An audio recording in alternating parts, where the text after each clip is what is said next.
Halo bosku, welcome back to my channel di Rumah Discuss.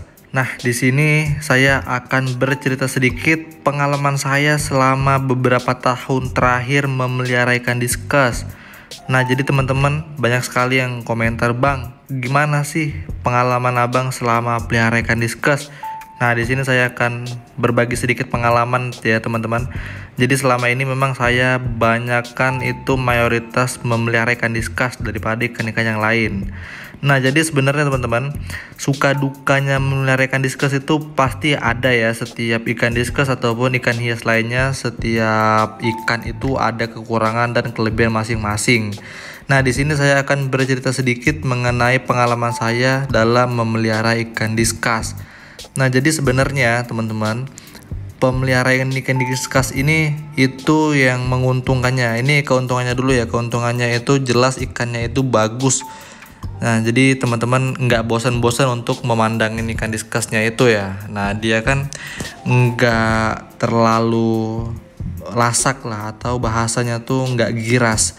Jadi dia slow aja kayak gitu, kalem aja. Jadi kita pun melihatnya tuh enak gitu teman-teman, nggak yang gerusa-gerusu. Nah, dan juga ikan ini kan bervariasi.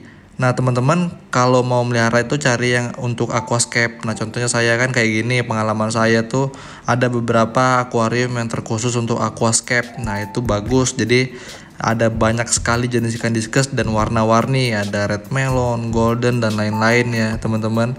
Jadi sebenarnya itulah ikan yang paling saya minati. Kenapa saya selalu memilih ikan diskus? Jadi seperti itu. Untuk perawatannya sih sebenarnya sama aja ya, menurut saya nggak ada bedanya sama ikan-ikan yang lain. Cuman ya kadang-kadang ada aja faktor-faktor yang membuat ikan ini stres ataupun ya teman-teman tahulah. Kadang-kadang dia mojok sendiri gitu ya, kayak orang-orang pacaran yang zaman sekarang gitu katanya. Nah, terus yang kedua, ini adalah dukanya.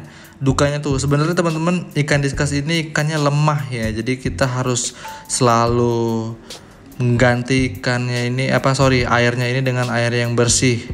Nah, alhasil ya kita capek. Nah, itulah salah satu yang membuat saya tuh jenuh ya, karena harus diganti terus.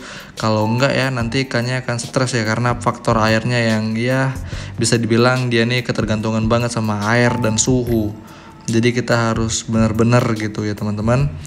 Nah, terus makanannya juga dia harus yang fresh, kalau enggak dia nggak mau makan. Dan itu kalau yang udah lama tuh nanti dia ikannya TBC tuh nggak besar, dan juga dia nanti berak putih, biasanya seperti itu. Nah, itu nanti faktor di pencernaannya, dan itu sakit, nanti bahaya, bisa mati gitu. Nah, kalau airnya kotor pun nanti bisa bintik-bintik ya teman-teman.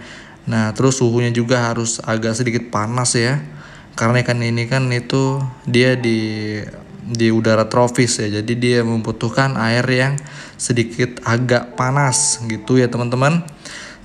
Nah, jadi sebenarnya ikan diskus ini ikan yang manja ya, jadi kita harus ekstra untuk memeliharanya. Jadi dukanya itu seperti itu, kita tuh harus memperhatikan terus-terusan ya. Kadang-kadang membuat kita itu jenuh dan alhasil nggak sabaran dan kita jual aja gitu. Nah, makannya juga harus perhatiin ya teman-teman, karena kalau dikasih makan yang sembarangan nanti warnanya hilang, terus nggak mau besar dan gepeng, alhasil kecil dan ya jelek gitu jadinya. Jadi seperti itu teman-teman, kalau bisa dipelihara dengan maksimal. Nah, jadi sebenarnya suka dukanya itu setiap orang itu punya selera masing-masing ya. Jadi kalau dia pelihara ikan diskus, saya otomatis dia harus memelihara ikan diskus dengan sepenuh hati. Suka dukanya tuh harus dilewati gitu, nggak boleh ya cuman senangnya aja, tapi dukanya tuh nggak dipikirkannya, itu nggak boleh teman-teman. Jadi kita tuh harus seimbang. Kalau mau suka pasti ya ada kekurangannya, dukanya. Terus kalau dibalik duka pasti ada kecantikannya gitu. Ini contoh salah satu ikan diskus ini gitu. Jadi sebenarnya baik-baik lagi ke teman-teman. Nah, kalau saya sih pengalamannya itu seperti itu gitu teman-teman ya. Mungkin bisa menjadi referensi teman-teman kalau mau melihara ikan diskus nanti itu seperti apa. Nah, contoh gambarannya ya seperti itu yang saya ceritakan barusan. Oke teman-teman, mungkin saja nanti teman-teman mau melihara ikan diskus ya, salam perdiskusan gitu ya. Kalau mau lihat-lihat di channel saya ini penuh dengan ikan diskus. Oke teman-teman, sampai jumpa di video selanjutnya. Bye.